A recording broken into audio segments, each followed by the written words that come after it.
Ndugu wa Tanzania, nawasalimu kwa jina la Jamhuri ya Muungano wa Tanzania. Kazi na utu.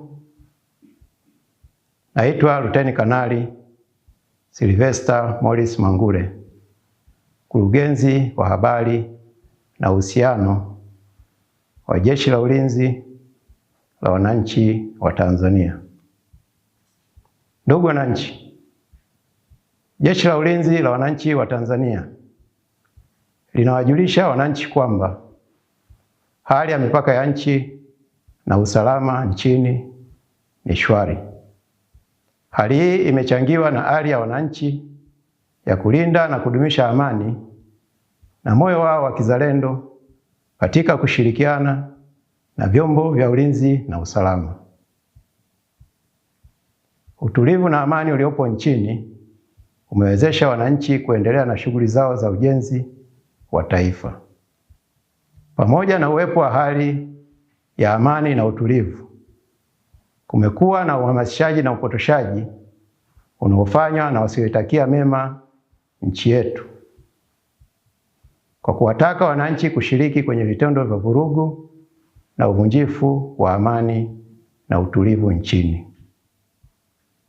Watu hao wanafanya uhamasishaji na upotoshaji huo kwa kulichafua jeshi kwamba litahusika kuwalinda wafanya vurugu na ghasia hizo. Vitendo hivyo vinaweza kusababisha madhara kwa washiriki na wananchi wengine: uharibifu wa mali, kuvuruga shughuli za wananchi za kila siku, na hatimaye kuharibu uchumi wa nchi.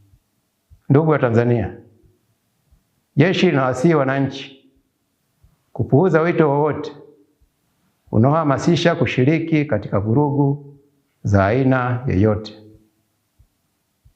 Pia linawataka kutoshiriki katika vurugu na uvunjifu wa amani, bali waendelee na shughuli zao za kila siku za ujenzi wa taifa bila hofu yoyote.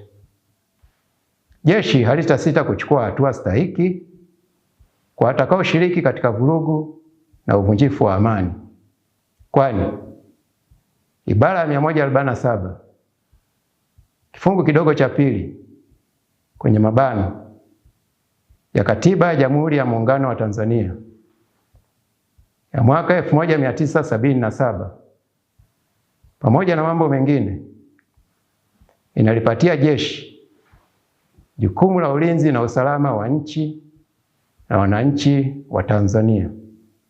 Aidha, jeshi limepewa mamlaka kisheria kusaidia mamlaka za kiraia pale kunapotokea vurugu, ghasia na uvunjifu wa amani nchini kwa mujibu wa kifungu cha 22 cha Sheria ya Ulinzi wa Taifa sura ya 192.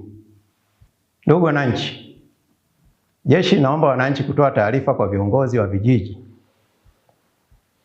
au viongozi wa mitaa na vyombo vya ulinzi na usalama kuhusu uchochezi au viashiria vya uvunjifu wa amani ili kudumisha utulivu nchini. Aidha, jeshi linawahakikishia wananchi kuwa litaendelea kutekeleza majukumu yake ya ulinzi wa nchi, ulinzi wa katiba, ulinzi wa mamlaka ya nchi, pamoja na kusaidia mamlaka za kiraia kwa weledi, utii, uaminifu na uhodari wa hali ya juu, na kwa kuzingatia viapo vyetu. Ndugu wa Tanzania, jeshi linaendelea kushirikiana na wananchi pamoja na vyombo vya usalama ili kudumisha amani, utulivu na umoja kwa maendeleo ya taifa pamoja na wananchi wake. Asanteni sana.